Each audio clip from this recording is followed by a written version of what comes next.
February 28, 1878, the Morgan dollar found its origin through an act of Congress called the Bland-Allison Act.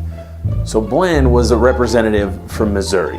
Allison was a representative from Iowa. Both of them really had their hands deep into the silver market. So when this original bill went to Congress, Rutherford B. vetoed it. He was not okay with the way that this had been written. The Bland-Allison Act essentially stated that the U.S. Treasury Department was to purchase $2 to $4 million of silver bullion and convert it into new silver dollars. Now, as much as Rutherford B. Hayes may not have liked this, something to think about was this really helped the mining industry out in Nevada, Colorado, places where silver mining was booming. So to say that the government's going to go ahead and purchase $2 to $4 million in silver, that's huge, especially when you think back then that the actual silver bullion value of a Morgan dollar was about 89 cents in comparison to today, where you're looking at roughly about $15 just for the silver value. It's pretty amazing when you really think about that.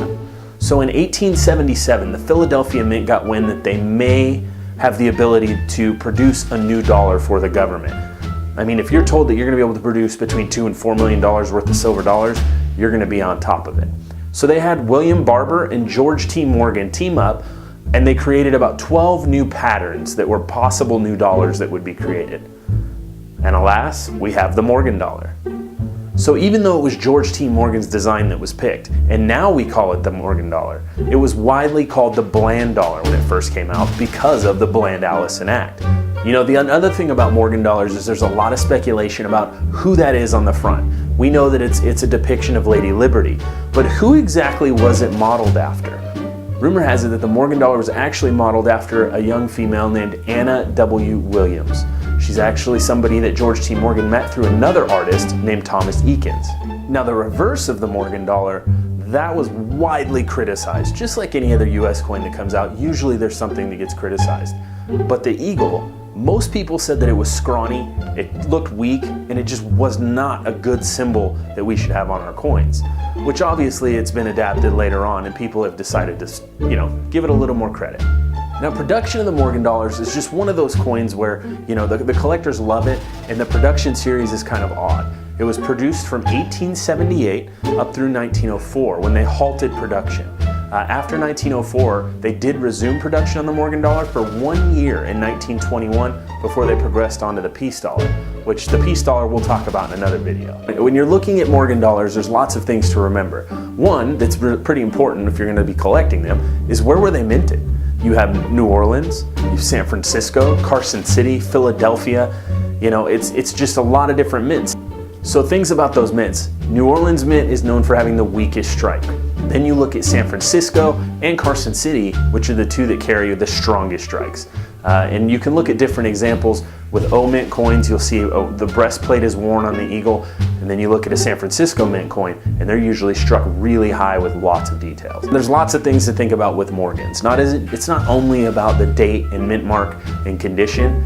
There's things called VAMs with Morgan dollars. They're varieties. So when the dies were striking coins, they would get damaged. There would be die cracks. There would be lots of little things that would change during the life of a die. Now, depending on if it's early die state or late die state, you can find different die cracks, you can find gouges. There's lots of cool things that go onto the VAMs. Now, as far as collecting, a VAM is a very specific market. There's some that are large. You have the Scarface, you have Hot Lips, you have some that are better and well-known VAMs. But not all VAMs are created equal. There's some that are, pretty cool, but they're just not worth much other than whatever the coin is normally worth. You can check out vamworld.com and get a pretty good idea of some of those VAMs. It's a pretty cool resource. I know we use it here in the store. Take a look at it. It's just something interesting to see what happened through the progression of the Morgan dollars. Now there's a few things that we would recommend, I guess you can say, avoiding when you're buying Morgan dollars. Obviously, if you want to fill a whole date set, then you're going to have no choice but to buy some common date Morgans. But if you're looking to create a set that's going to just keep producing value for you, you're going to want to go for the rarities. Almost all of the CC dollars are going to be, great coins, and that's just because the Carson City Mint had a much shorter minting period than other coins, and they're a lot more scarce. So Carson Cities you want to go after. Obviously, the real key rarities like the 93S's, the 01s, 01 Philly. There's lots of things that you can go after that would make sense for your collection, and that's something you want to think about. But we want you to avoid counterfeit Morgans, which seems kind of obvious, right? But a lot of Morgans are counterfeited. There's a lot of them that are actually real. 93S is a prime example. You'll see coins where they actually add a mint mark. They'll put an S down there to make you think it is that valuable coin. So as I've mentioned in some of the other videos, my favorite coin is a Morgan dollar, a toned Morgan dollar. There's lots of history behind the Morgans. The way that they came to be is really cool. And like we tend to tell everybody, every coin has a story. So this is just our first episode teaching you about coins in general. But we're going to be digging deep into these coins like this. We're going to go on to the next series. We'll probably talk about either the piece dollar or maybe a $20 gold piece. So the history goes on and on, the stories continue. Make sure you tune in, subscribe, like the channel, share this so that you can share this knowledge with everybody. Comment down below, we'll answer any questions you may have. Thanks for watching.